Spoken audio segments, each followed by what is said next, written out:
something was missing. I just couldn't put my finger on it. There we go. All right, Shalom Israel. You live with the Israelite School of Universal Practical Knowledge. Priest and Captain Soccer Will Hope.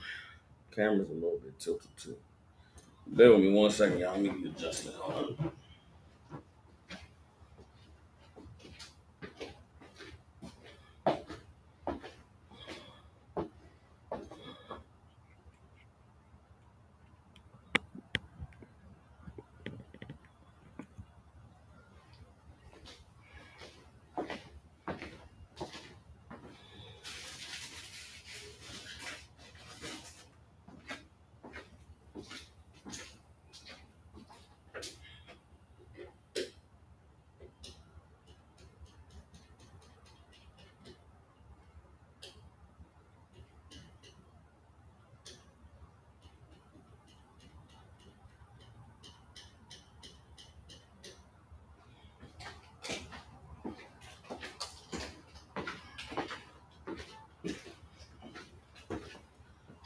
Shalom, y'all, for the little light show. All right, we here. Shalom Israel. You live with the Israelite School of Universal Practical Knowledge. Priest and Captain Soccer Will holding down the class live from Memphis, Tennessee. Every Tuesday, Wednesday, and Thursday, we have classes here in Memphis from 6 to 8 p.m. Central Standard Time. For all you brothers and sisters tuning in, if you got family, loved ones, people you care about in Memphis, Tennessee, and surrounding areas, get them in contact with the ISUPK. Since 1969, we've been teaching so-called blacks, Hispanics, and Native Indians the truth according to the Bible. What is the truth? The truth is that so-called blacks, Hispanics, and Native Indians descend from the greatest people that have ever walked the face of the earth. The Bible identifies us as the lost 12 tribes of the nation of Israel. And in the year 2024, there's nothing more important than for God's chosen people to learn the truth of who we are, where we come from, and what our purpose is on the earth. So what we like to do with these classes is give brothers and sisters an opportunity to go into this book called the Bible, to regain the knowledge, wisdom, and understanding that the Most High has placed inside of this book, so that we can come back to being the people that He called us to be and reclaim our righteous place on the earth as kings, priests, princesses, and daughters of Zion. With that being said, I'd like to start the class off with questions. If there's any questions online, all you have to do is type them in. If there's any questions in the room, all you have to do is raise your hand. Say shalom to Abigail D on the YouTube, the water for checking in. For all you brothers and sisters, check in with me. Let me know you tuning in. State your name, your city, where you checking in from. And if you have any questions, come on with it. If there are no questions for tonight's class, the title of tonight's class is The Devil's Democracy. All right? The Devil's Democracy. And of course, tonight's breakdown is going to be concerning the re-election of Donald Trump, and not necessarily focusing on Donald Trump's re-election, but really focusing on the entire process that this country goes through every 4 years, and what really takes place during this period of time where so many people uh, put their lives in the hands of this process that, um, really, regardless of the outcome, doesn't make any difference in the lives of people on the individual basis, right? We're going to talk about the whole concept of democracy, where it comes from, the origins. We're going to define some terms. We're going to also go in the Bible and show you how democracy is anti-Christ, meaning it goes against the culture that God gave His people in the Bible. We're going to show you that voting is not something that anyone who believes in God, or believes in the God of the Bible, or serves the God of the Bible, should participate in, and really show you the foolishness of being manipulated and gamed up and geared up every 4 years for what ultimately ends up being either a tremendous letdown or a great victorious high that doesn't resolve anything in your personal life until it rolls around again in another 4 years. All right.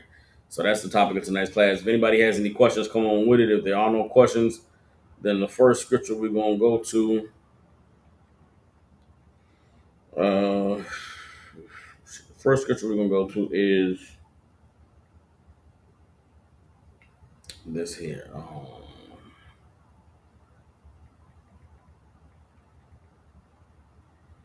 right, let's get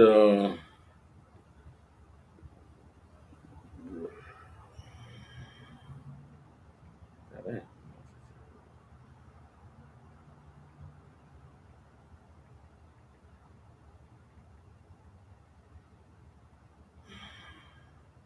Get Exodus chapter 23. All right.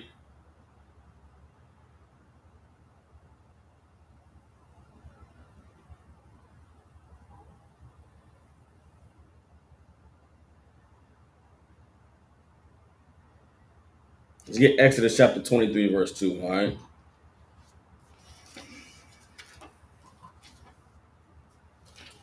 And before I want to get some of these scriptures out the way, before I kind of go into my own commentary concerning voting, and what are some of the things that I've been seeing on the internet. I really want to let the scriptures speak on the Lord's perspective with this whole voting and picking someone to be a ruler over you before we go into, some of the just really um, unpacking the psychological and emotional trauma that many people endure uh, via these elections. Like there's a great case study to be done on the psychological and emotional manipulation that the powers that be are able to commit on a mass scale, really worldwide, with this political system that they've created. And it makes me, looking at the world the way it is today and looking at how society operates today, really makes me want to go back to a time before this to see what did governments and uh, people in positions of power do in previous generations to really keep the people uh, at bay, keep people locked into their positions and locked into the I guess the powerlessness that many of us have in society. Like we live in a world today where voting is absolutely used as a tool to make people feel like they have a voice, to make people feel like they are a part of the decision making process. They are part of what actually happens in the world. When in reality, nothing you do or don't do concerning this voting has anything to do with the trends of the world or the way that, the next 4 years of American policy or American foreign affairs or American economic status does. Like, people really believe that every 4 years the fate of the universe is at stake when it's just not realistic, and not nor could it be feasible that every 4 years the possible direction of an entire country and nation of people changes based on what a regular person sitting at home thinks and goes and puts on a piece of paper in a voting booth every 4 years. Like, it's an asinine idea, and it's absolutely, I don't want to say idiotic, but it's absolutely egotistical and pridefully small minded to think that your vote actually affects the outcome of who the leader of America is going to be. But I digress. Let's go ahead and get these scriptures out the way first. All right. Exodus chapter 23, verse 2 says, "Thou shalt not follow a multitude to do evil."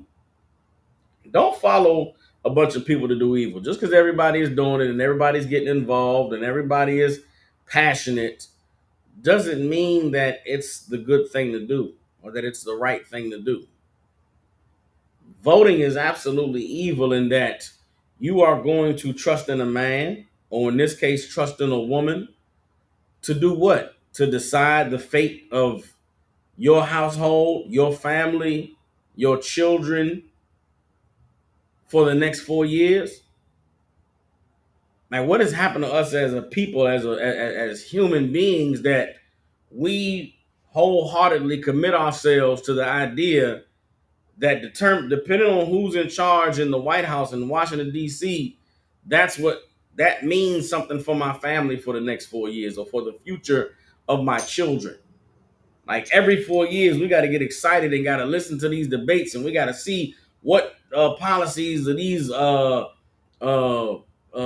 contenders stand for so that I can choose who's going to be my leader. Leader of what? And where are they leading you to? Where are you going? Like, we should absolutely not follow a multitude to do evil. Just because everybody is doing it doesn't mean we should join in as well. Reading on, neither shalt thou speak in a cause to decline after many to wrestle judgment. You should not speak in a cause to decline many to wrestle judgment. Meaning what? The, you should not speak in a way that causes people not to judge what's right and what's wrong. And this goes to the heart of the whole voting, because no one should be telling you to go out and vote. Nobody should be telling you that your vote matters and you have to make a choice and the future of your family and your children's lives is dependent on it. Like, don't speak in a way to cause someone to not judge a matter right or wrong. There are people out there who tell you that you shouldn't tell people not to vote. You shouldn't tell people not to vote. You shouldn't tell people not to participate in this electoral process. When participating in this process and participating in this system absolutely robs you from the strength that comes with putting your faith and your trust in the Most High. Like, people don't realize that by participating in this electoral process, you are actively denying any faith in a higher power than what is on that ballot. So many people put their hope and their trust and their fears and their anxieties and their dreams and their plans for the future in who's going to be elected president, who's going to be elected governor, who's going to be elected senator. When At what point in your life has any of these people in these positions caused your life to go one way or the other? Life on a day-to-day basis still boils down to you and the decisions that you choose to make and the positions that you choose to put yourself in. Our day-to-day lives are dependent upon whether or not we have integrity, whether or not we have morality, whether or not we are obeying God and doing what he said to do, or are we just following someone else's idea or philosophy on life. Your day-to-day life is not affected or changed by who's the president. Your day-to-day life is not affected or changed by who's the governor, who's the senator, who's the mayor, unless unless you don't acknowledge or respect that there is a power that is higher than those people. And to participate in this voting system, to every 4 years get yourself amped up and excited and ramped up into the frenzy of gotta vote, gotta choose someone, denies the Most High the respect and the honor and the allegiance that he deserves. Everybody understands. Again, Exodus 23:2. Thou shalt not follow a multitude to do evil, neither shalt thou speak in a cause to decline after many to wrest judgment. Everybody understands. Let's drop that. Hold on.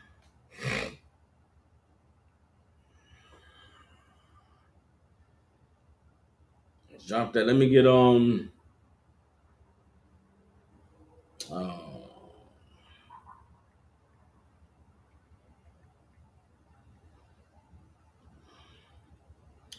get Proverbs chapter 14. Matter of fact, hold on.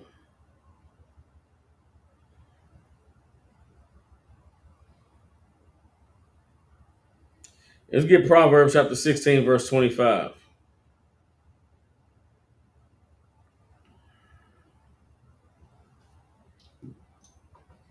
Proverbs 16 and 25. All right.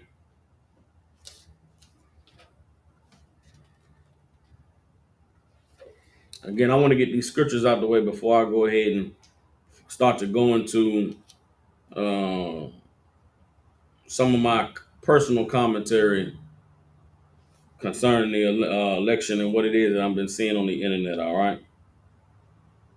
All right, this is Proverbs chapter 16, verse 25. It says, "There is a way that seemeth right unto a man, but the end thereof are the ways of death." There is a way that seems right to a man, but the end of that way is death. And that's democracy. That's voting. That's going out and everybody having a voice and having an opinion and having an opportunity to decide on who they believe should be in charge. It seems right that everybody should have a vote. It seems right that everybody should be able to pick and choose. But the end of that way is death. You understand? Think of all of the black lives that have been lost because of voting. Go back to the civil rights movement. Go before black people were able to vote. Think about all those black people that marched and all those black people that protested, all of those sit-ins and the bus boycotts in Montgomery, Alabama. Think about Martin Luther King being assassinated, Malcolm X being shot, and Medgar Evers being gunned down in Mississippi. Think of all of the people that were hung by the KKK. All of the black people killed in riots in New York City and in Chicago, all of the violence that we suffered and endured at the hands of our oppressor here in this land called America, all for the right to be able to vote. Think about all of the people that died in us joining our oppressor and committing ourselves to being a part of this system. It was a way that seemed right to a man. It seemed right to desegregate. It seemed right for us to integrate into our oppressive society. It seemed right to assimilate and to get down and to join their system and be a part of their way of life. But the ends thereof are the ways of death. All we've gotten as a people is death, destruction, murder, and mayhem for joining ourselves to our oppressor. And today in 2024, we continue that legacy of death and destruction by going to vote, by doubling down on our involvement in their process and our involvement in their system, seeing that it's done nothing positive for us for the last 60 years. And it's so sad to see all of the ways that black people are manipulated and taken advantage of and swayed one way or the other based on what someone else says your affiliation should be. I watched Barack Obama get up there and tell black people that you're not black if you don't vote for Kamala Harris.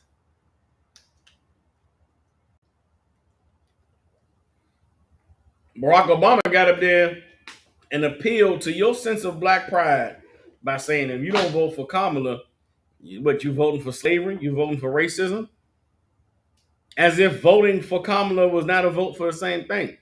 What makes people believe that there's a fundamental difference between the way Kamala Harris and Donald Trump operate? What makes you think that their agendas are wholeheartedly different? Who told you that they were opposed one another? The television, the internet, the radio. So now you believe everything that you see on the television and that you hear on the internet and the radio. Unfortunately, the reality is the answer for that is yes, a lot of people do. Kamala Harris and Donald Trump are on opposing sides like Lamar Jackson and Patrick Mahomes are on opposite sides. Does anybody ever watch a football game or a basketball game? They battling out on the court, right? But at the end of the game, what do they all do? At the end of the basketball game, both teams line up, shake hands, and then they go home. At the end of the football game, those players, after beating each other's brains in and smashing against each other on the line and trying to stop each other from scoring touchdowns and interceptions and fumbles and tackles and hard hits, at the end of the game, what do? They shake hands and exchange jerseys. They take pictures together. Why? Because although their competition is necessary and entertainment for the people, at the end of the day, they're both benefiting by being involved in the game. They don't actually hate each other. They're not actually against each other. Everything that they're doing is so that they can benefit off of the entertainment that they provide to the people. Don't you see that democracy is the same way? Republicans and the Democrats don't actually hate each other. They just have to put on that front to entertain you. Let's stop for a second and deal with some of these definitions of terms. All right, let's deal with entertainment. Let's go ahead and get the dictionary out and get a definition of the word entertain. All right, because that is what politics is entertainment. The election is entertainment. Every 4 years, everybody get to pick a side and tune into the debates. All of it is entertainment. What do they call being what do they call being a participant in uh this voting process if you're someone that's running for office? What do they call a candidate that's running for office? Where do they? God, I can't get. I'm gonna give it away. There's a term that's used, right, for the stage that politics or the stage that democracy plays out on. What do they call that? The stage where democracy plays out. All right, it's hard for me to make a leading question that'll bring it to y'all. Hold on.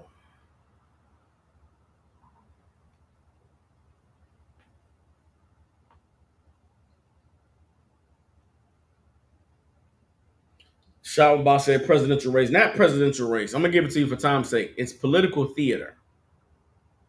Political theater is what politicians is where they perform, right? CNN is political theater. Fox News is political theater. It's where you tune in to see politicians act. It's where you tune in to see them entertain. It's political theater, right? Theater is a show. It's there for your engagement. It's there to captivate your mind.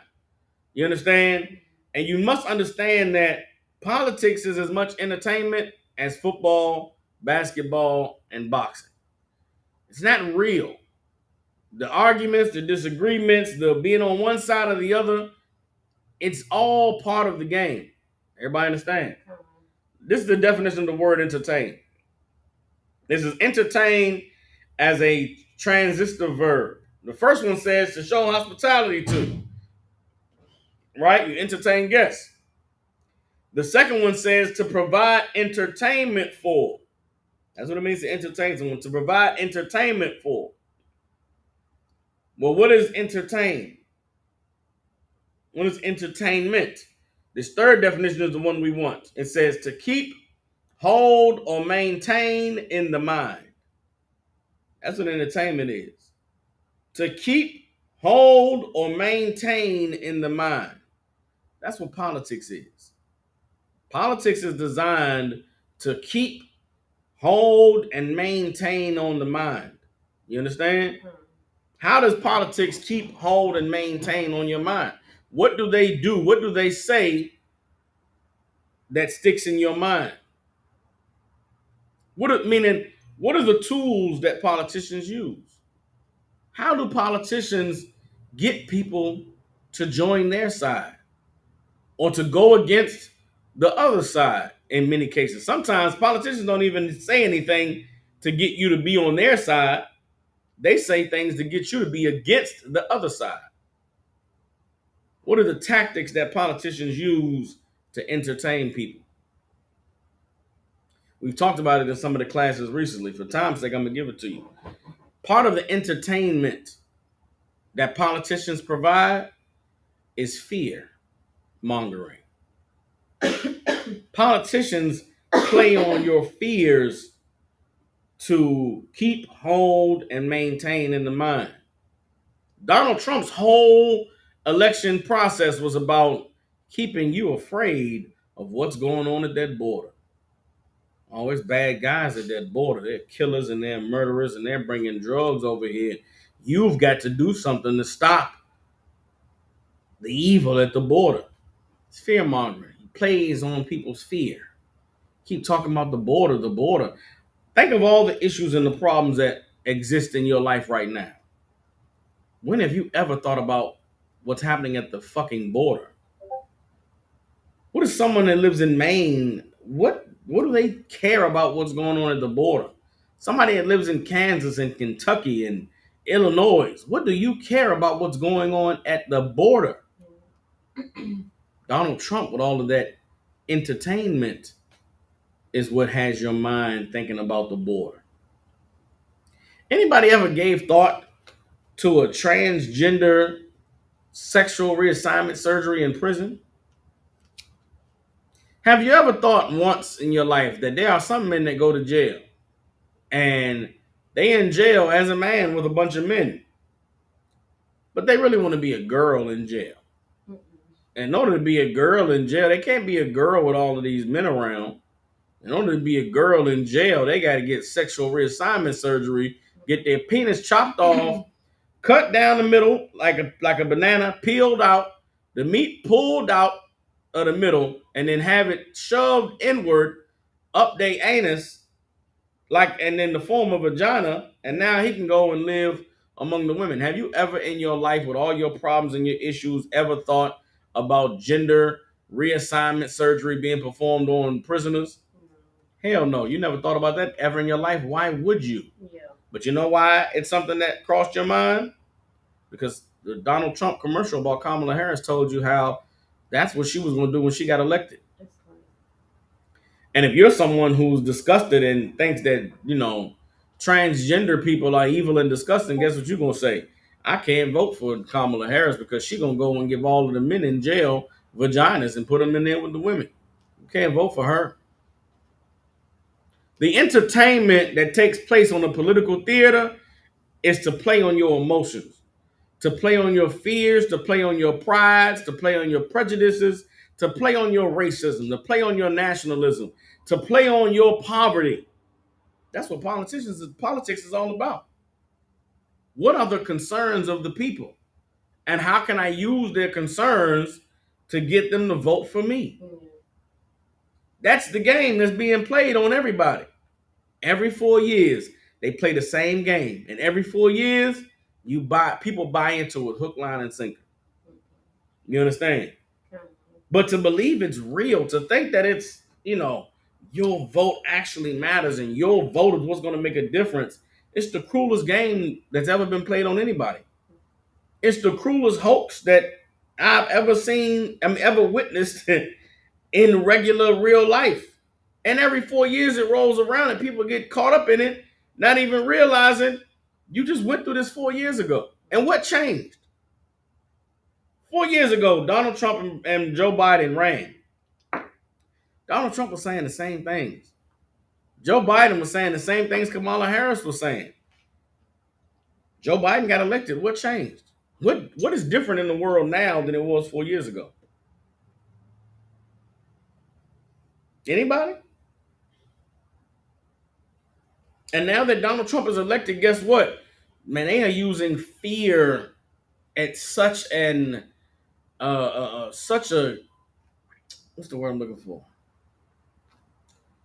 They are utilizing fear as such a master tool to manipulate people to do whatever they want them to do. I mean, I've never witnessed it in my life. If I hear someone else mention Project 2025, if I hear somebody else talking about Black history slavery not being taught in the schools anymore, if I hear one more person say something about, Black people going to go back to living like we were in 1775, I'm going to blow my top, because what is the difference between how Black people are living today and how Black people lived in 1775? You ever stop to ask yourself that? What is the difference? What happens if they stop teaching Black history in schools? What happens if the schools stop teaching about Black slavery? What's going to change in the lives of Black people? Like, how you're afraid of stuff that you shouldn't even be afraid of. You're afraid of things that don't even matter. You want to know what you were doing as a Black man, Black woman in 1775? You were getting up, going to your job, working 8 hours, coming home to a house if you didn't have no money, so you were coming home to whatever house was provided for you. You were eating whatever food your slave master made available, having sex with whoever would have sex with you, and then going to bed, getting up, and doing it all over again. In 2024, how are black people living? You get up every day. What do? You go to your job. Why do you go to your job? Because your job is the only way you can have a roof over your head and clothes on your back. You go to get food. Where do you get your food from? From the same people that gave you your job. What food do you get to choose? How do you get to choose what you're going to eat? You get to choose what you're going to eat based on whatever money you got from that job you got to go to. Now, some people can afford to eat nicer food. Guess what you do? You go to Whole Foods. What are you getting in Whole Foods? You're getting fruits, vegetables, and meat, right? If you go to Kroger, what are you getting? Fruits, vegetables, and meat, right? If you go to Aldi, what are you getting? Fruits, vegetables, and meat. If you go to Superlo, fruits, vegetables, and meat. You go to Save a Lot, fruits, vegetables, and meat. Who told you there was a difference? Who told you there was a difference in Whole Foods and Save a Lot? Who told you there was a difference in Aldi's and Walmart? Like all these conceptions that we have in our mind come from the very same people that are telling you, you better be afraid of Donald Trump, man. You better be afraid of that Project 2025. Don't you realize your whole life is an illusion? Everything you believe and everything you think and everything that you agree or disagree with is based off of what somebody told you. Every day you're being manipulated and you're being overtaken and overthrown and swayed left and right by the powers that be, not even realizing none of it even matters. None of it even makes any sense. And when I say none of it even matters, none of it even makes any sense, what I mean is your life is going to be your life regardless. What's going on in the White House and what's going on at the State House and what's going on in the mayor's office and the governor's mansion has nothing to do with your life. I know you like to think that your life is so important and so special that Donald Trump being president is going to make a difference in it. It's not. It's not. You understand? You want to know who's affected by politics in this country? The people who can't vote. People who don't have a voice. The people who are affected by who becomes president are the people who are trying to flee oppression in their countries and come to America so they can work below minimum wage just to be able to do what? Eat some food, have a roof over their head, and some clothes on their back. And guess what? You're told to be afraid of those people. Donald Trump said, you better be afraid of the Mexicans, man. Be afraid of them Guatemalans. Be afraid of those Puerto Ricans. Be afraid of those Haitians. Why? Because they trying to make a living. They just trying to exist. Right. And you got to be afraid of them because God forbid they're able to breathe. God forbid they're able to eat some of this food. God forbid they get enough money to buy themselves some groceries. It's a silly and foolish endeavor to involve yourself in the politics of your oppressor, to be swayed one way or the other by what it is that your oppressor plans to do or has aimed to do with his political system. Everybody understand? Let's drop that. Let me get hold on, bear with me. Oh no, and from entertain, let's get the definition of democracy, all right? The definition of democracy. Um Definition of democracy, all right? And it's important as we break down this definition of democracy, we're going to deal with the prefix and the suffix. All right, I'm going to read the definition, then we're going to deal with the prefix and the suffix, and I'm going to show you democracy playing out in the Bible. I'm going to show you the results and the effects of democracy in the scriptures. All right? If you got your dictionary, go ahead and get your dictionary out and get the definition of democracy. All right?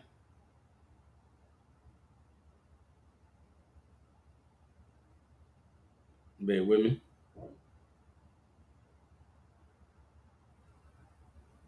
All right.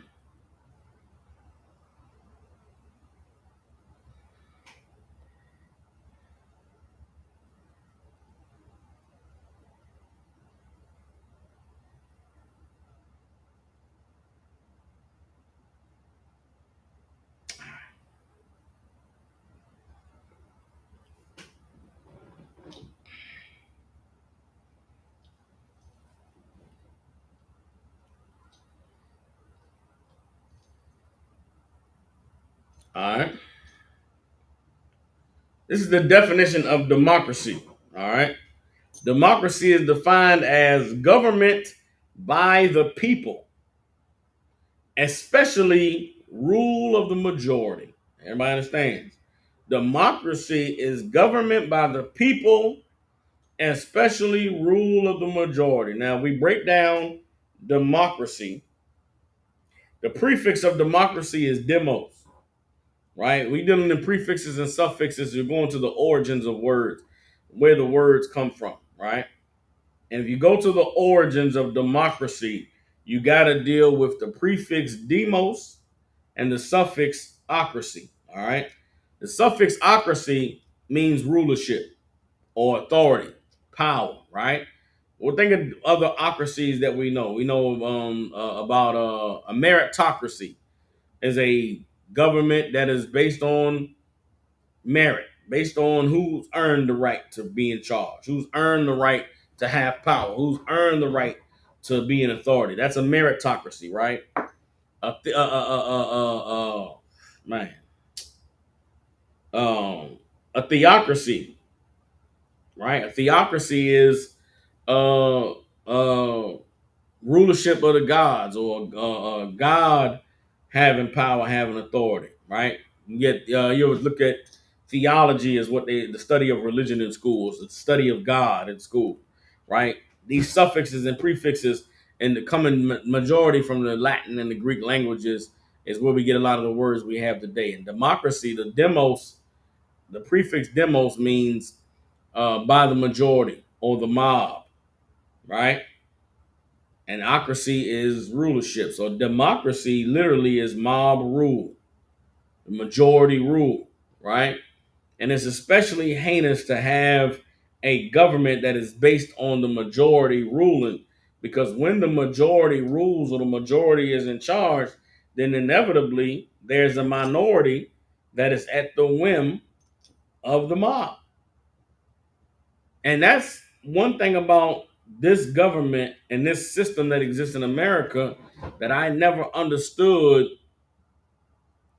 for black people wanting to be included in and wanting to be involved. When you're dealing with a democracy, we are the minority people in this country. So, regardless of whatever happens, we are always going to be at a disadvantage trying to uh, advance ourselves in this system. At no point are black people ever going to be the majority in this country. So how could we ever think that by participating in this system, we would ever be able to advance ourselves or get a leg up or progress ourselves? America is a country that was built on our slavery, built on our oppression, built on keeping us down. And in 2024, the powers that be, the majority of the people in this country, are still not us.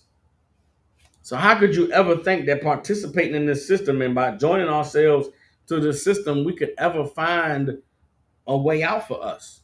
Like, it's an asinine endeavor to join yourself to America's political system and think that somehow, some way, there's going to be an outcome that's positive for Black, Hispanic, and Native Indian people. And a lot of you black people, because of politics, you don't even identify yourself along with the Hispanics and the Native Indians. We look at ourselves as though we're different. We listen to our oppressor divide us into categories, and we adhere to the division of those categories when we should not.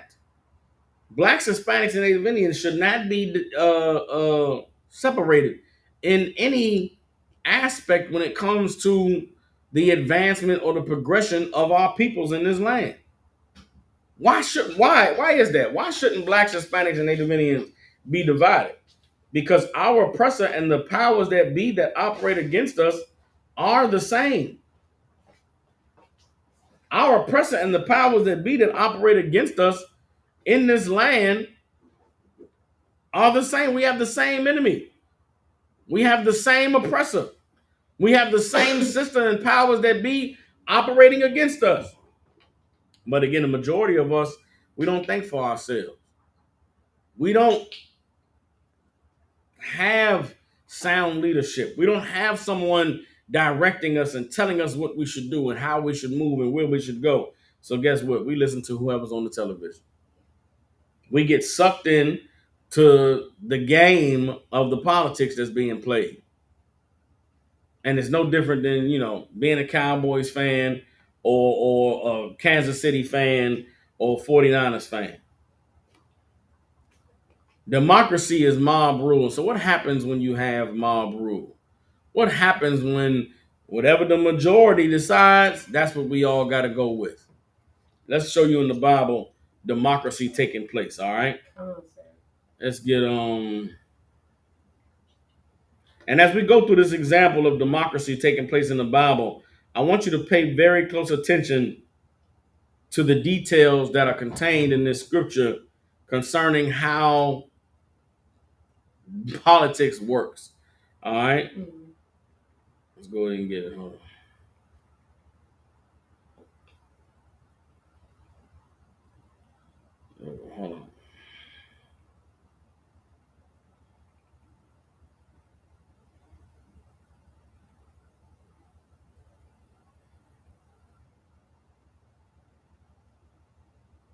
All right, let's get Matthew chapter 15.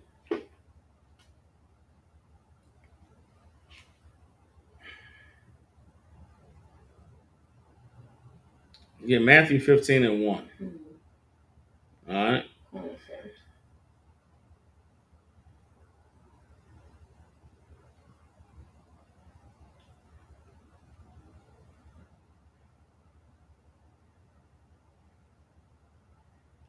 All right. Let's get Mark chapter 15. We're going to start at verse 6. All right. Mark chapter 15, starting at verse 6. Bear with me for a second, y'all. Hold up. Mark 15 and 6.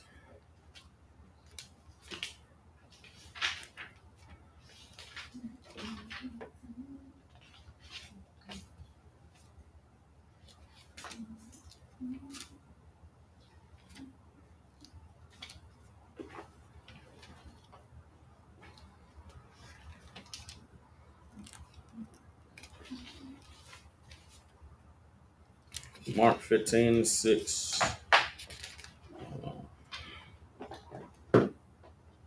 Bear with me one second, y'all. Hold on. Hold up.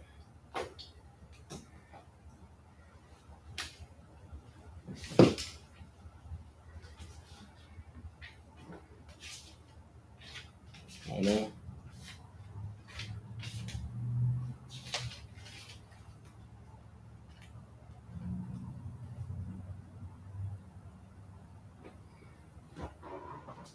Oh.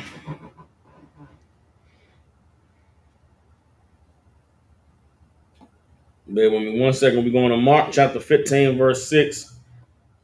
And we're going to see in the Bible what happens when we participate in democracy, when we participate in voting, and we participate in the mob rule. All right. Remember the first two scriptures we went over, Exodus 23 and 2 and Proverbs 16 and 25, because they play into what we're going to read here in Mark chapter 15. Y'all bear with me for one second. I got to pull some up on my phone. Hold on. All right. Hold on.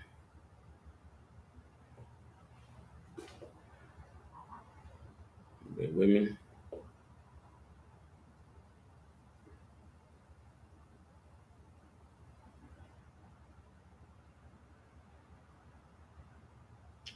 All right. Hold on.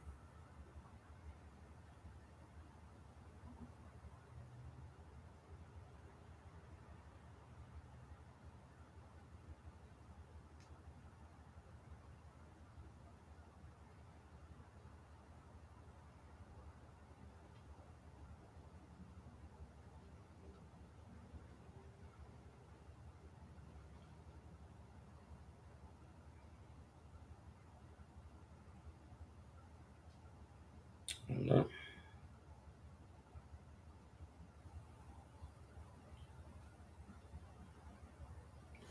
All right. All right. Again, Mark chapter 15, verse 6. All right. It says, now at that feast, he released unto them one prisoner, whomsoever they desired. And there was one named Barabbas, which lay bound with them that had made insurrection with him, who had committed murder in the insurrection. So, just to bring you up to speed, this is when Christ was being held and questioned by Pontius Pilate. We all know that Christ was taken the night of what? The Passover, right? So the next day was the second day, the day after the Passover, which was the beginning of the Feast of Unleavened Bread. The Romans, to appease the Israelites, made it so uh, that they gave a prisoner. I mean, they did something for the people, showed some goodwill for the people, right? For their holiday, for their celebration. So they made it so that the day of the Feast of Unleavened Bread, the Romans released a prisoner back to the people. So on this day, they went and got Barabbas, who was a man who had committed murder in the middle of an insurrection against the Romans. And they brought Barabbas bound in chains and put Barabbas up with Christ. And so in order for the people to be blessed by having someone set free, Pontius Pilate made them participate in democracy. Pontius Pilate made them have to choose and vote. Everybody understands? Let's read on. Verse 8. And the multitude crying aloud began to desire him to do as he had ever done unto them. Meaning they began to free somebody like the Romans always had done. Verse 9. But Pilate answered them, saying, Will ye that I release unto you the King of the Jews? Pontius is saying, y'all want me to release to y'all the King of the Jews? Y'all want me to release Jesus? For he knew that the chief priests had delivered him for envy. Pontius Pilate knew that the chief priests had delivered Christ because they were jealous of him. They envied him. What was the real reason the chief priests delivered Christ to Pontius? What was the real reason that the chief priests turned to their oppressor? Turned to the powers that be. Turned to the devil that the Bible speaks of. This is going to get to the spirit and the core of these politics. Anybody? What's the real reason?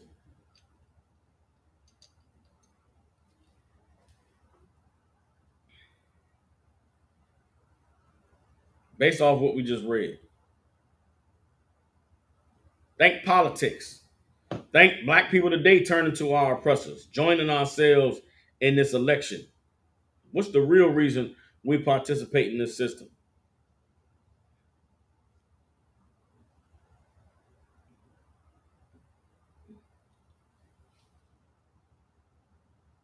It's one word. I used it already.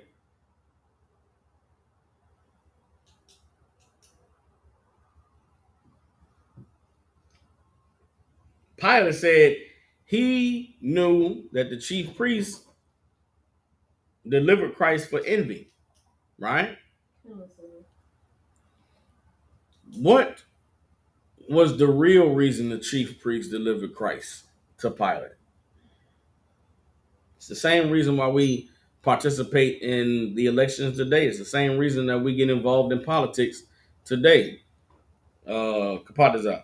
Entertainment? No. Okay. It's a result of the entertainment. Oh, okay. What do we entertain by politics, right?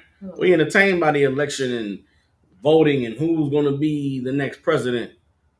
What causes us to vote? How do most people vote? What is their vote based on? What do politicians use to convince you that you should vote for me or you shouldn't vote for them? Come on with it. Fear. The Pharisees and Sadducees, the chief priests, were afraid of Christ. Everybody understands. That is why they delivered him to Pontius, because they were afraid. They participated in the Romans' political system out of fear. Because they were afraid that what? Let's get the scripture for you to show that they were afraid that we participated in our oppressors' political process because of fear. Everybody understands? Um,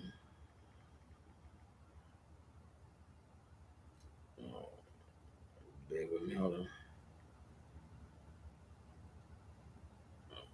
on. Okay, hold on.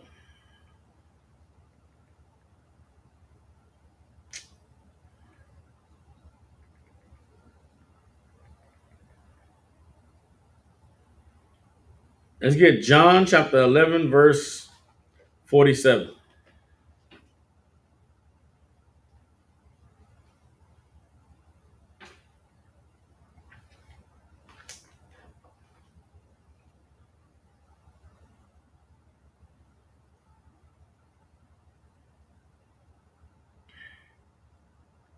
Let's get John chapter 11, verse 47.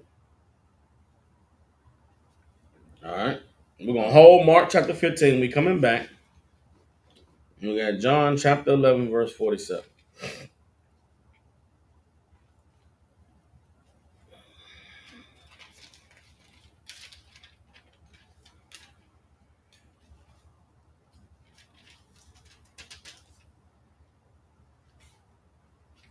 All right. John chapter 11. Oh, so I'm supposed to hold Mark 15. I'm tripping. Hold on. Let the page go. I ain't following my own instructions. Hold on. So lock it.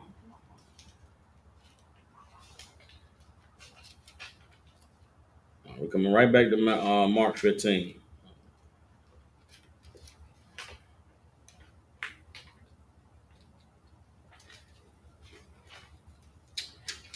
Okay.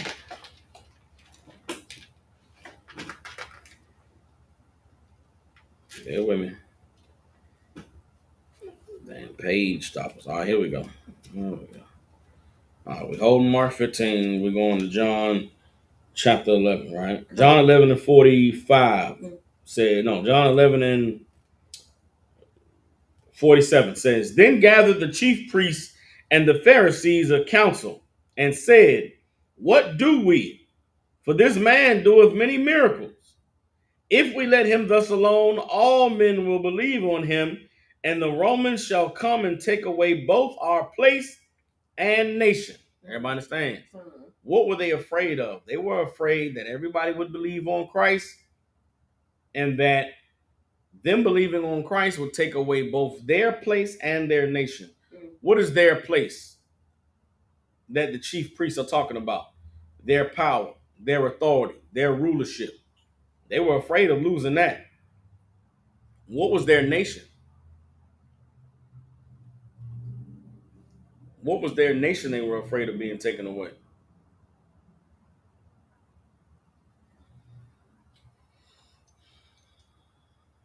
So like you talking about Rome? Is that what, or the Roman? Like the citizens?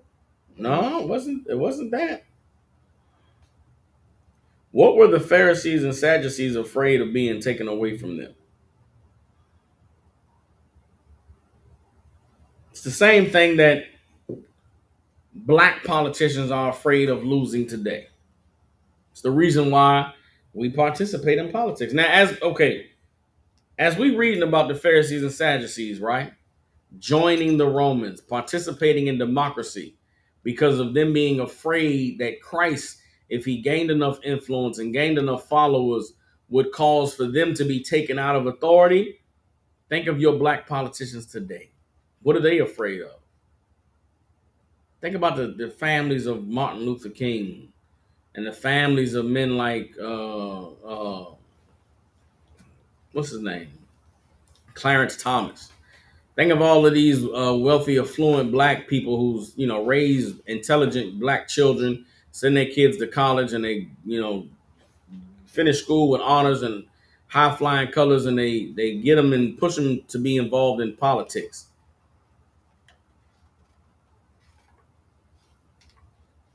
What are the people who are involved in politics today afraid of losing, afraid of being taken away from them?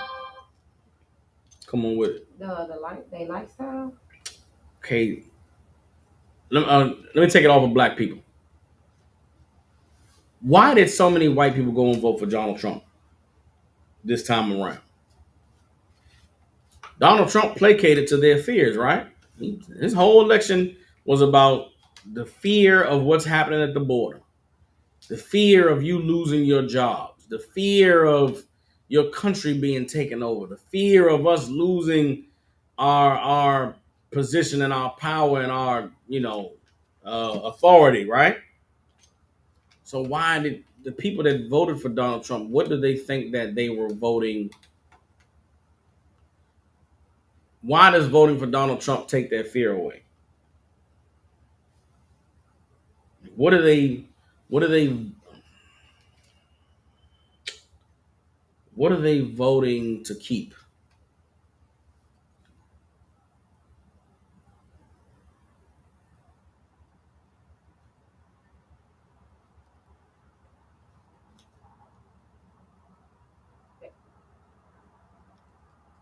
Like, like they power, they leadership, with like they class above us. Yes, they are voting to keep their power, their rulership, and their class above us. You understand? White people that voted for Donald Trump voted for an America where white power is above everything. You understand? Black people that voted for Donald Trump voted for an America where white power is above everything, but blacks are second. At least we get to be second. We gotta be careful about what's going on at that border. Gotta be careful about black people losing their job. Well, you know what? As black men, we gotta be careful about all these gays getting these rights and all these transgenders being put above black people. A lot of black men voted for Donald Trump because they refused to vote for a black woman. They refuse to vote for. I'm gonna let a black woman tell me what to do. My little cousin today, I made a post on Instagram. My little cousin today hit me up and said, "Man, people tripping." I made a post saying, "Ain't no man gonna let no woman be in charge and tell us what to do." And they was coming in my DMs mad at me, and I did not respond to my little cousin because I wanted to respond to him and say, "You're a clown. If you voted for Donald Trump because you didn't want a woman to be in charge." Like, imagine you're living in life and the two candidates is Donald Trump and Kamala Harris. And your reason for voting for Donald Trump is because I don't want no woman ruling me, telling me what to do. How small minded and silly are you that you forget everything else Donald Trump stands for? You just ain't gonna let no woman be in charge. How retarded is that? Forget forget all the other things Kamala Harris stands for. She's a woman. That's why. I ain't let no bitch be in charge. So hold up now. If it wasn't Kamala Harris, but it was a man, some white man, you all right with a white man being in charge of you? Like, people don't really be paying attention to how silly their reasoning is for things. If you're a black man that voted for Donald Trump because you refuse to let some bitch be in charge, like you voted for white supremacy. Like you voted for white supremacy. You voted for white male patriarchy. You voted to maintain the system in America where white men are in charge. But voting for Kamala Harris would not have been a vote for black women being in charge. It still would have been a vote for white supremacy because both Donald Trump and Kamala Harris represent the same thing in terms of black men's position in the world.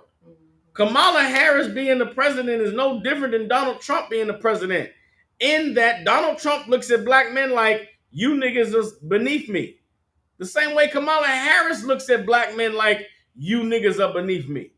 So as a black man, thinking that choosing one of them is somehow better for you is absolutely retarded. It's ridiculous when both of them look at you the same way. But because of the fear of what? Women being in charge, you voted for Donald Trump? When a black man that thinks that way, women are in charge of your life anyway, nigga. Everything, you get a haircut every week because of these women. You buy the clothes that you buy because of these women. You dress the way you dress because of what these women think. What you think women gonna like. Your life is run by women anyway. So what difference would it make if it was Kamala Harris or Donald Trump as president? You still live your life bowing down to bitches. But you get so caught up in what the TV is saying that you think you made a manly choice by choosing Donald Trump. You're a clown. You're a fool and you don't understand how the world works. Like, it's ridiculous. It's ridiculous. Everybody understand? Fear is what had the chief priests sell Christ out. Is what had the chief priests turn Christ into the Romans. They were so afraid that the Romans would take their place in their nation. The point of the question I asked a few minutes ago was, what was their nation? Their nation was a Israel where black people were under the Romans. That was their nation. Their nation was not an Israel where we had a king, an Israel where we were independent, an Israel where we conquered our enemies. Their nation was an Israel where we're second-class citizens to the Romans. But at least we get to be in charge. They were okay with being second-class citizens as long as they were in charge of all the second-class citizens. That's black politicians today. Black politicians love an America where black people are secondary. But at least we in charge of the secondary. At least we the upper crust of the second-class citizens. Yeah. That's an America black people love. They can live in that America. But in America where black people have to have their own and have to separate and have to be free, they will sell you to the Romans. They will sell you to Donald Trump. Everybody understands? Let's keep reading in John chapter 11, verse 49. It says, and one of them named Caiaphas, being the high priest that same year, said unto them, ye know nothing at all, nor consider that it is expedient for us that one man should die for the people, and that the whole nation perish not. And this spake he not of himself, but being high priest that year, he prophesied that Yahushua should die for that nation. And not for that nation only, but that also he should gather together in one the children of God that were scattered abroad. Everybody understands. Caiaphas, in his fear, said a thing that was right, said a thing that was honorable. Meaning, in his evil, in his wickedness, he said, it's better this brother die and we maintain our place than for him to get in charge and we lose everything we've worked for. He was evil as hell for saying that, but he was right. Because Christ died, and guess what? They were able to keep their place. But for those who did not want to be a part of a nation where Israelites were second-class citizens, Christ's death brought all of us back together. Christ's death made possible what we're doing today. We're still living in Rome, and the high priests are still in charge under the Romans. But guess what? Because of our king and because of his sacrifice, we can see ourselves living in a world where we are in charge. We can see ourselves living in a world where we run the show. And how do we get that world? It's not by voting. It's not by picking between Donald Trump or Kamala Harris. It's by choosing to serve the Lord, putting the Most High first, which is the only politics that blacks, Hispanics, and Native Indians are supposed to have. All right, let's drop that. Let's go back to Mark chapter 15. All right, go back to Mark 15 and the voting that took place when Pontius Pilate went to release a prisoner for the feast of unleavened bread. All right. Again, Mark chapter 15, verse 9. But Pilate answered them, saying, will ye that I release unto you the king of the Jews? For he knew that the chief priests had delivered him for envy. But the chief priests moved the people that he should rather release Barabbas unto them. What did the chief priests do when Pontius Pilate gave them a choice, gave them an option of who they wanted to vote for? What did the chief priests do?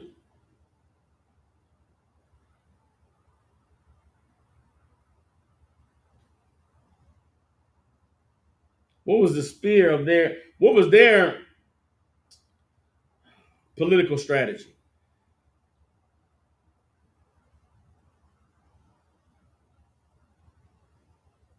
Anybody? What was the political strategy of the chief priest? This is how democracy works. This is how you have power in politics. Go ahead. So it's like they didn't it's like they didn't it looks like they didn't put themselves out there for voting to have Howard shot killed. They like persuaded the crowd to make that decision to say basically these the points like you said fear these the points I'm putting out, but like I'm gonna let y'all decide, but they know what they doing, so they made the people be like, nah, we don't want Barabbas, give release him, but this other nigga, yeah, hit. So like the chief priest, they were like I said, they persuaded the people, like they made their points, but hey, I ain't like hey, don't take my word for it. I'm gonna let y'all decide. It's not. Don't think that it ain't on me. It ain't on us. Y'all decide. Think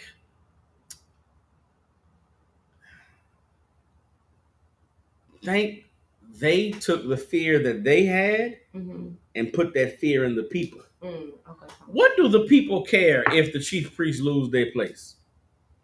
The people don't care. What difference does it make who's ruling the people? Whether it's the Romans, whether it's the chief priest, whether it's Christ. What do the people care?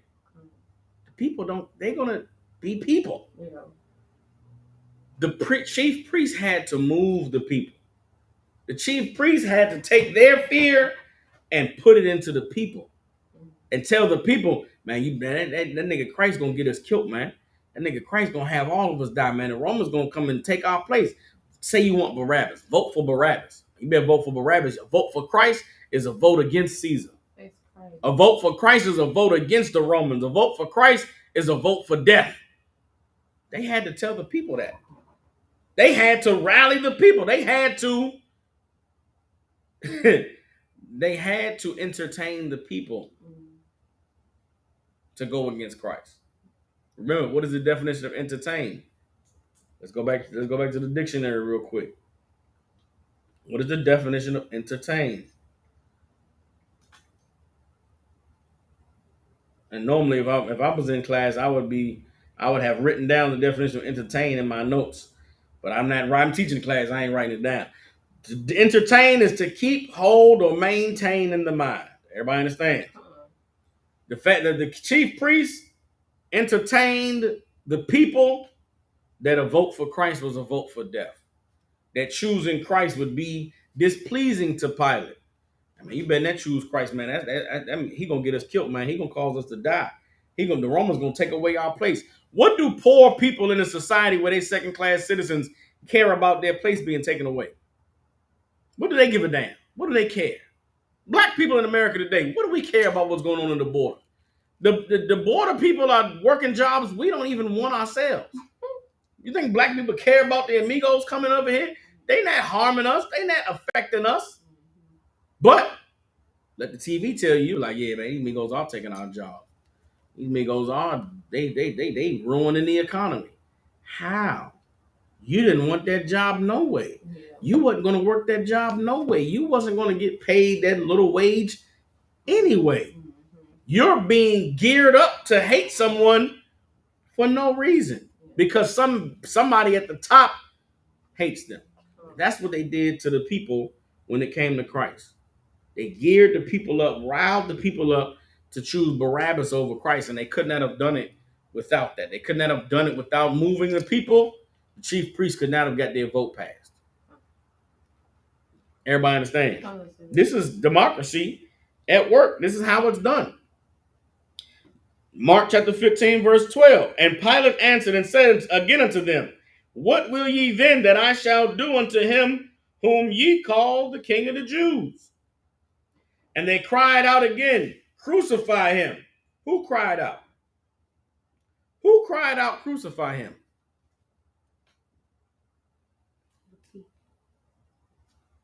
Who cried out to crucify Christ?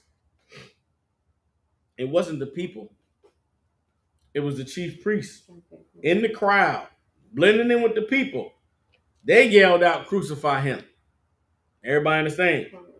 Verse 14, then Pilate said unto them, why? What evil has he done? And they cried out the more exceedingly, crucify him. Did they give a reason? Did they answer why? No, no. Because at that time, they had the people at a fever pitch. And once you get the people riled up for something, guess what? That spirit takes over and the people just go in whatever direction they're being led to go in. That's voting. That's politics. That's how it works. Right now, I was on the internet today and I saw black women crying on the cameras of their social media saying, "Black men, you let us down." What? Sorry. I'm telling y'all, I can't tell you how many posts I saw today of black women with tears coming down their face in social media saying, "Black men, you let us down." Because Kamala Harris didn't get elected, black men, your fault. You're to blame. And immediately, the first thing I said to myself was, there's no way any black woman thinks like that. It's impossible that any black woman woke up today, saw Donald Trump won, and said it's black men's fault. And so if no black woman actually woke up today and had that thought, why am I seeing it all over the internet that black men are to blame for Kamala Harris losing the election?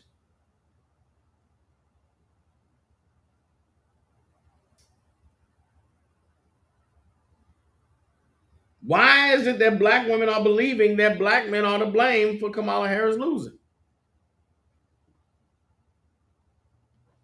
So like you said, because that's what they've been led to believe. Like, who's leading them to believe it? The politicians. What politicians? Kamala Harris and Donald Trump. Did Kamala Harris say black men were to blame? No, but it's like she instilled that in them. It's like, now I haven't seen her campaign personally, Mm-hmm. but she does have a lot of. I have seen women that is, I don't want to say endorsing her, but like backing her up Mm-hmm. to be like, the first black woman, we got to do this, y'all, and this and that. Mm-hmm. So I don't know if I can't say that she said that specifically. No. Okay, this is the point of this class, and it is why we have to understand the devil's democracy is deeper than voting, and it's deeper than what happens every 4 years in this country, right? Okay.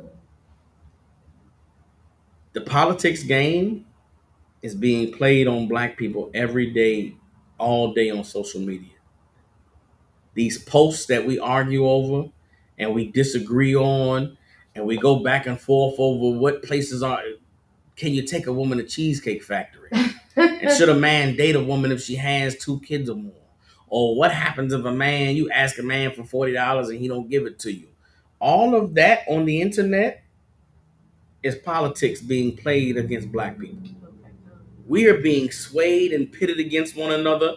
We are being the fear mongering and misogyny and hatred and devaluing of black love, the emasculation of black men, the empowering of black women to be whores and to be sluts and to be freaks. That's taking place every day on the internet. And we are being led by some force that we can't see, that we don't know. But we're entertained by it on the internet, and it dictates how we think, how we feel, and how we deal with one another. Like, blaming black men for Kamala Harris not getting elected is the same people that moved the people to get Donald Trump elected, moving black women to hate black men, moving black women to distrust black men, moving black men to look at black women like Y'all hate us and we ain't even do nothing. When the reality is, we had nothing to do with any of that shit. Yeah. Black men, if all black men voted for Kamala Harris, guess what? She still would have lost. Because black men only make up 7% of the vote. In America, of all the people in America that voted in the elections, black men made up 7%. So if Kamala Harris got 100% of black men's vote, guess what? The bitch still would have lost. She still would have lost. So for a black woman to be on the internet crying, saying, black men, you let us down, what do I know about her? What do I know about a black woman crying on the internet saying, black men, you let us down?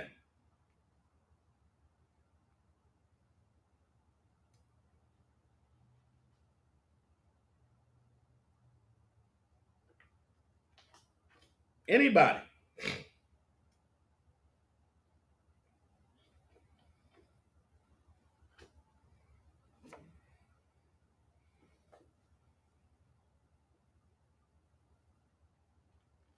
Anybody.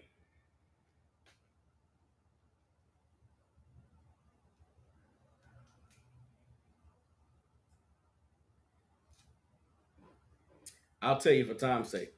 She's possessed by the demon of democracy. You understand? Democracy is a demon that possesses people every 4 years, every 2 years. It is the idea, democracy is the idea that everybody has a voice, that everybody has a vote, that everybody can make change, that everybody should act on their ability to decide the fate of the world because of a vote, bitch. You crying about Kamala Harris losing because of what? You went to sleep last night and woke up today. What has changed in your life? If Kamala Harris had won, what would have changed in your life? I'm gonna tell you, last night, gearing up for the election, right? You know what a lot of people in this country did to get ready for the election? They went and got bottles of liquor. If you smoke weed, they went and got them some weed and rolled up. They got them some food, some dinner, and they ate. Got them some food and some dinner, and they sat down in front of that TV and they started to watch the election results, right? So you got your drinks, you got your food, you got your smoke, right? What happens if Kamala Harris wins last night? What do the people do? They'll eat their food, they're gonna drink their liquor, they're gonna smoke their weed, right? Right. But Kamala Harris didn't win. Donald Trump won. What did the people do? They still drink. They ate their food, they drank their liquor, they smoked their weed. Your life don't fucking change because of who gets elected president, you clown, you idiot. If a man and this woman, if last night was the night to have sex in your relationship, some relationships have routine sex, right? If Tuesday night is your night to get it in, if Kamala Harris would have won, you and your woman would have gotten in that bed and had sex and went to sleep and woke up and went about your business. Right. But Donald Trump won. You want to know what you did last night?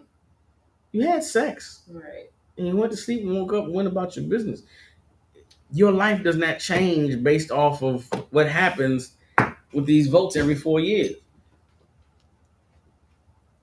And the evilest part of democracy is that it blinds us from recognizing the disrespect that we do to the Most High when we put our trust and our faith in man and not in him, which largely poured over with the evil of this whole voting system is that it causes you to put your trust in everything that is not God. Everybody understands?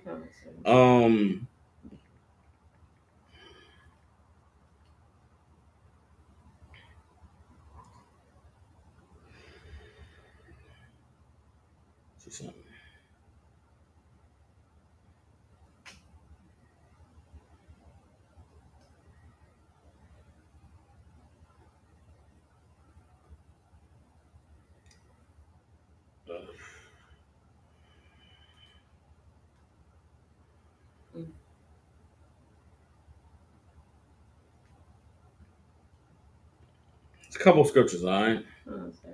Let's get Psalms chapter 118, verse 8. All of these scriptures go against your voting.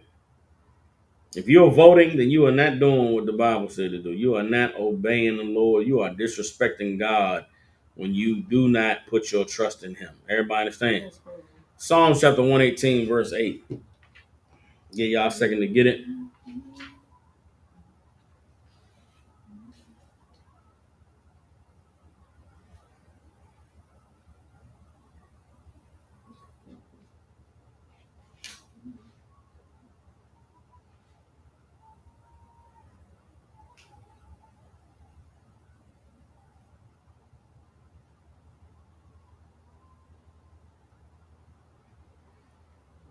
Psalms chapter 118, verse 8. All right. Mm. Psalms chapter 118, verse 8 says, "It is better to trust in the Lord than to put confidence in man." So many of y'all put your confidence in man. So many of y'all have put your trust in Donald Trump. It is going to be a sad, sad day when you recognize that all of that trust and that hope that you put in Donald Trump is not going to mean anything for your life. Some of you are so afraid. You don't realize that by being afraid of Donald Trump, you're putting your trust in him. By being afraid of Project 2025, you're putting your trust in white people's capacity and ability to destroy your life. I refuse to allow anything in my life to make me believe that there's a power that's greater than the Most High. So many of you are so quick to forget about God because of your fear of the white man. You make the white man your God when you do that.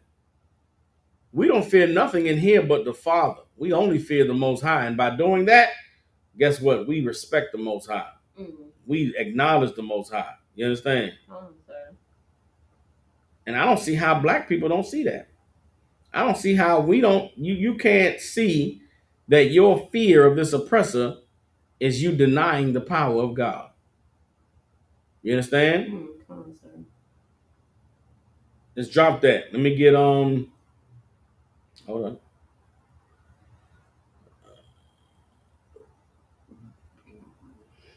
Give me Psalms chapter 106 verse 4, 146 and 3. Psalms 146 and verse 3.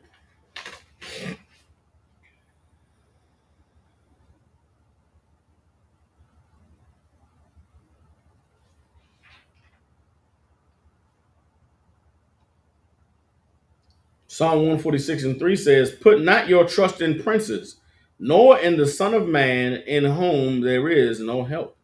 Everybody understands. Don't put your uh, trust in princes, nor in the Son of Man, in whom there is no help. Who's going to help you if the Lord is against you?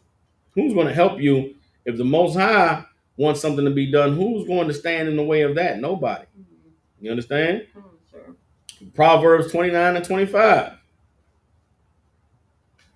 Proverbs 29 and 25 says, "The fear of man brings a snare, but whoso putteth his trust in the Lord shall be safe."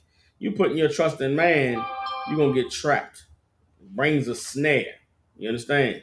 And there's so many people that get trapped in this voting. They get trapped in this electoral process. They get trapped in the democracy of America. And guess what? If you put your faith and your trust in the Most High, you ain't got to worry about it. You don't have to worry about being caught in the trap that comes with voting for Kamala Harris or the trap that comes with voting for Donald Trump. You could stand on the Lord's side and reject them both. And know what? Know that you are going to be okay. Know that you are going to be safe. Know that you have nothing to worry about. But so many of our people, they deny the power of God. I saw a post, and this is cat that I slave with, man. I hope I don't have to deal with this brother on this thing. But he made a post on Facebook, right? Mm. This post that this brother made on Facebook said that his Christianity means nothing if he can't have what did he say? His Christianity means nothing if he can't have freedom, peace, or something. Give me. I'm gonna tell you what it said in a second. I'm pulling it up right quick. But this brother, I mean, he absolutely acknowledged that his God is the damn uh the power that he leans to is in his vote, is in his electoral process. Tell you what the brother said in a second. Get bear with me, y'all. Hold on. Bear with me.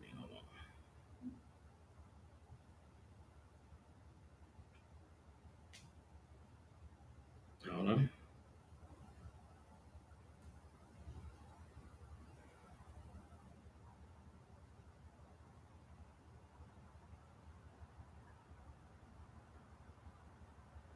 Bear with me. Hold on.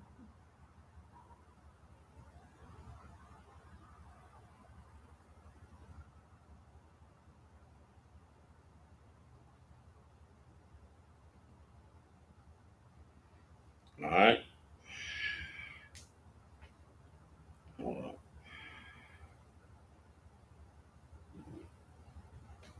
Like I said, I hope I'm praying that this don't get back to me at the slavery. Let me tell you what this guy said. He said, "My Christianity is no good if I can't eat, have rights, or enjoy financial freedom. Go vote." Wow. My Christianity is no good if I can't eat, have rights, or enjoy financial freedom. And I responded to him. I should not have did it. I responded, the message this sends is that voting supersedes the power of your God. Like your God means nothing if you can't have freedom. Uh,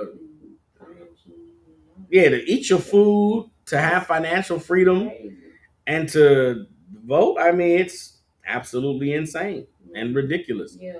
But that is what happens when we allow these trust in man to override the power of the Most High. Everybody understands? Right.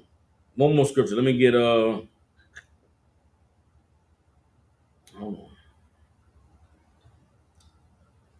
Last scripture, Jeremiah chapter 17, verse 5.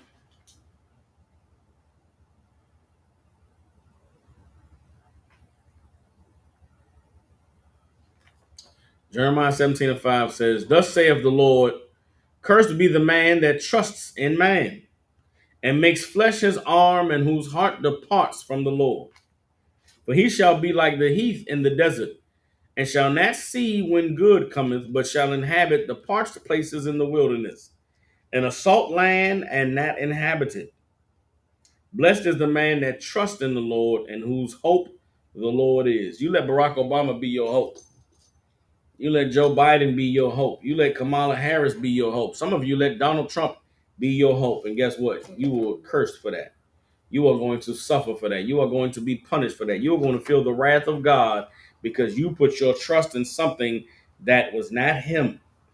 But for those of us who know the truth, and for those of us who have dedicated our lives to serving the Lord, who have learned the truth about our King, Yahweh Shai Mashiach, who the world falsely calls Jesus Christ, guess what? We're going to stand with them.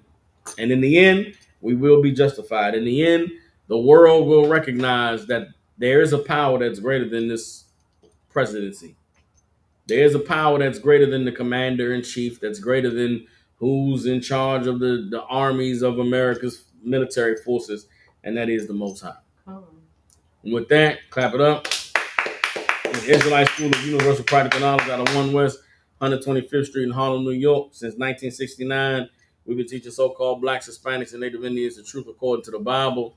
What is the truth? The truth is that so-called blacks, Hispanics, and Native Indians descend from the greatest people that have ever walked the face of the earth. The Bible identifies us as the lost 12 tribes of the nation of Israel. And in the year 2024, there's nothing more important than for God's chosen people to learn the truth of who we are, where we come from, and what our purpose is on the earth. And that's what we do with these classes. All right. So with that, tomorrow's scripture breakdown, I'll see if General Muhammad is teaching. If General Muhammad is teaching, we will not have class. If General Muhammad is not teaching, then I will be teaching class here in Memphis. So y'all look forward for that. And with that.